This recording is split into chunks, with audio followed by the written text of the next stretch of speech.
श्री कृष्ण के गरीब सखा सुदामा जी की रोचक कहानी।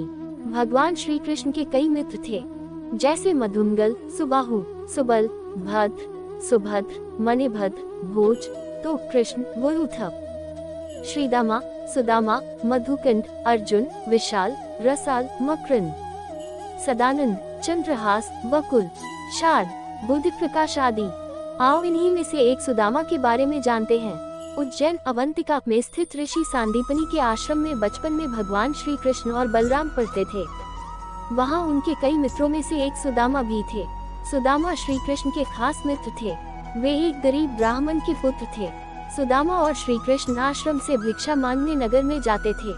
आश्रम में आकर भिक्षा गुरु माँ के चरणों में रखने के बाद ही भोजन करते थे। परंतु सुदामा को बहुत भूख लगती थी, तो वे चुपके से कई बार रास्ते में ही आधा भोजन चख कर जाते थे। एक बार गुरु माँ ने सुदामा को चने देकर कहा कि इसमें से आधे चने श्री कृष्ण को भी दे देना और तुम दोनों जाकर जंगल से लकड़ी बिन लाओ। फिर दोनों जंगल में लकड़ी बिनने चले गए। वहाँ बारिश होने लगी और तभी दोनों एक शेर को देखकर वृक्ष पर चढ़ जाते हैं। ऊपर सुदामा और नीचे श्री कृष्ण। फिर सुदामा अपने पल्लू से चने निकालकर चने खाने लगता है। चने खाने की आवाज सुनकर श्री कृष्ण कहते हैं, अरे ये कक कक की आवाज कैसी आ रही है? कुछ खा रहे हो क्या? सुदामा कहता है, नहीं, ये तो सर्दी के मारे मेरे दांत कटकटा रहे हैं। ये सुनकर श्री कृष्ण कहते हैं, अच्छा, बहुत सर्दी लग रही है क्या? सुदामा कहता है, हाँ। ये सुनकर श्री कृष्ण कहते हैं कि मुझे भी बहुत सर्दी लग रही है। सुना है कि कुछ खाने से शरीर में गर्मी आ जाती है, तो लाओ वो चने जो गुरु माता ने हमें दिए थे, दोनों बांटकर खा लेते हैं। ये सुनकर सुदामा कहता है, चने कहाँ हैं? वो तो पेड़ पर चढ़ते समय ही मेरे पल्लू से नीचे कीचड़ में गिर गए थे। ये सुनकर श्री कृष्ण समझ जाते हैं और कहते हैं, ओह, ये तो बहुत बुरा हुआ। ये सुनकर नीचे की डाल पर बैठे भगवान श्री कृष्ण अपने चमत्कार से हाथों में चने ले जाते हैं और ऊपर चढ़कर सुदामा को देकर कहते हैं कि पेड़ पर फल तो नहीं, लेकिन मेरे पास ये चने हैं। सुदाम कहते हैं, ये तुम्हारे पास कहाँ से आए? तब कृष्ण कहते हैं कि वह मुझे भूख कम लगती है ना। जब पिछली बार गुरुमाता ने जो चने दिए थे वह अब तक मेरी अंटी में बंधे हुए थे, ले लो, अब जल्दी से खा लो। ये सुनकर सुदामा कहता है, नहीं नहीं, मैं इसे नहीं ले सकता। तब श्री कृष्ण पूछते हैं, क्यों नहीं ले सकते? सुदामा रोते हुए कहता है कि क्योंकि मैं इसका अधिकारी नहीं हूँ और मैं तुम्हारी मित्रता का भी अधिकारी नहीं हूँ। मैंने तुम्हें धोखा दिया है कृष्ण, मुझे क्षमा कर दो। कृष्ण कहते हैं, अरे, जिसे मित्र कहते हो उससे क्षमा मांगकर उसे लज्जित न करो मित्र। इसी प्रकार एक बार श्री कृष्ण सुदामा को वचन देते हैं कि मित्र, जब भी तुम संकट में खुद को पाए तो मुझे याद करना, मैं अपनी मित्रता जरूर निभाऊंगा। बलराम और श्री कृष्ण को आश्रम में भिन्न भिन्न कार्य करते थे। एक बार श्री कृष्ण, बलराम और सुदामा भिक्षा मांगने के लिए जाते हैं। एक द्वार पर खड़े होकर तीनों भिक्षाम्देही कहते हैं, तो एक महिला अपनी बेटी के साथ भिक्षा लेकर बाहर आती है और कहती है, ब्रह्मचारियों, आज आने में बहुत देर कर दी। ये सुनकर श्री कृष्ण कहते हैं, माता, आज सारे आश्रम में सफाई करनी थी, बहुत काम था, इसलिए विलम्ब हो गया। आपको प्रतीक्षा करना पड़ी, उसके लिए क्षमा करें। ये सुनकर वह महिला कहती है, अरे क्षमा कैसी? मैं तो इसलिए प्रतीक्षा कर रही थी कि रोज तुम रूखी सूखी रोटी लेकर जाते हो। आज घर में मालपुआ बने थे तो मैंने सोच तुम जल्दी आ जाओगे तो गरम गरम खाओगे। देखो, मैंने कपड़े से ढककर मालपुआ गरम गरम रखे हैं तुम्हारे लिए। ये देखकर सुदामा का मन ललचा जाता है। वह कहता है, मालपुआ? आज मालपुए बने हैं? वह महिला कहती है, हाँ, आज घर में पूर्णमासी की पूजा थी। फिर वह तीनों को मालपुए देकर कहती है, अब इसे जल्दी से खाओ, गरम गरम खाने में आनंद आता है। सुदामा तो खाने ही वाला रहता है कि तभी श्री कृष्ण कहते हैं, नहीं माता, हम यहाँ नहीं खा सकते। वह महिला पूछती है, क्यों? तब श्री कृष्ण कहते हैं कि आश्रम का यही नियम है कि सारी भिक्षा गुरु चरणों में अर्पित कर दी जाए, फिर वो उसमें से जितना दे वही हमें खाना चाहिए। ये सुनकर सुदामा को अच्छा नहीं लगता है। ये सुनकर वह महिला गुरु के लिए भी मालपुए का एक पैकेट दे देती है। अब उन तीनों के पास 4 पैकेट हो जाते हैं। फिर तीनों वहाँ से चले जाते हैं। रास्ते में एक नदी के किनारे रुककर बलराम और श्री कृष्ण हाथ मुंह धोने जाते हैं। इसी दौरान सुदामा मालपुए निकालकर चुपचाप खाने लगता है। तभी श्री कृष्ण उसे मालपुए खाते हुए देख लेते हैं और मुस्कुरा देते हैं। फिर वह चुपचाप उनके पास पहुंचकर कहते हैं, तुम समझते हो कि मैंने कुछ नहीं देखा। तभी सुदामा पत्तल को मोड़कर मालपुए ढांक देता है और कहता है, नहीं नहीं, मैं तो कुछ भी नहीं खा रहा हूँ। तब श्री कृष्ण कहते हैं, देखो झूठ बोलना पाप है। ये सुनकर सुदामा कहता है, और ब्राह्मण को भूखा रखना भी पाप है। ये सुनकर कृष्ण कहते हैं, मैं तुम्हें भूखा रख रहा हूँ। तब सुदामा कहते हैं, और क्या, उसने कितनी ममता से कहा था कि मेरे सामने खा लो, और तुमने आश्रम के सारे नियम बता दिए। तब श्री कृष्ण कहते हैं, नियम तो है, गुरुदेव को पता चलेगा तो वे क्या कहेंगे। ये सुनकर सुदामा कहता है, गुरुदेव को कैसे पता चलेगा, रोज हम 3 रोटी लेकर जाते हैं, तो आज भी 3 रोटी लेकर जाएंगे। हाँ, यदि तुमने गुरुदेव को न बता दिया तो।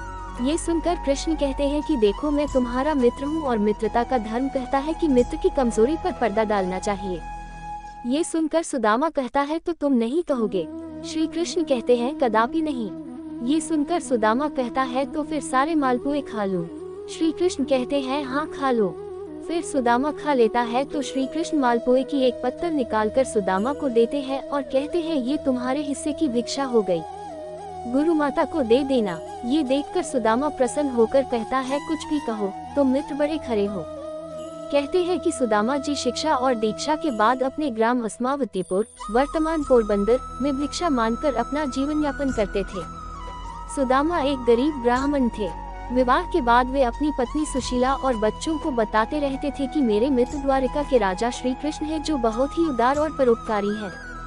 ये सुनकर एक दिन उनकी पत्नी ने डरते हुए उनसे कहा कि यदि आपने मित्र साक्षात लक्ष्मीपति हैं और उदार हैं, तो आप क्यों नहीं उनके पास जाते हैं। वे निश्चित ही आपको प्रचुर धन देंगे, जिससे हमारी कष्ट में गृहस्थी में थोड़ा बहुत तो सुख आ जाएगा। सुदामा संकोचवश पहले तो बहुत मना करते रहे, लेकिन पत्नी के आग्रह पर एक दिन वे कई दिनों की यात्रा करके द्वारिका पहुंच गए। द्वारिका में द्वारपाल ने उन्हें रोका। मात्र एक ही फटे हुए वस्त्र को लपेट गरीब ब्राह्मण जानकर द्वारपाल ने उसे प्रणाम कर यहाँ आने का आशय पूछा। जब सुदामा ने द्वारपाल को बताया कि मैं श्री कृष्ण को मित्र हूँ, तो द्वारपाल को आश्चर्य हुआ। फिर भी उसने नियमानुसार सुमादाजी को वहीं ठहरने का कहा और खुद महल में गया और श्री कृष्ण से कहा, हे प्रभु को फतेहाल दीन और दुर्बल ब्राह्मण आपसे मिलना चाहता है, जो आपको अपना मित्र बताकर अपना नाम सुदामा बतलाता है। द्वारपाल के मुख से सुदामा नाम सुनकर प्रभु सुध-बुध होकर नंगे पैर ही द्वार की ओर दौड़ पड़े। उन्होंने सुदामा को देखते ही अपने हृदय से लगा लिया और प्रभु की आंखों से आंसू निकल पड़े। वे सुदामा को आदर पूर्वक अपने महल में ले गए।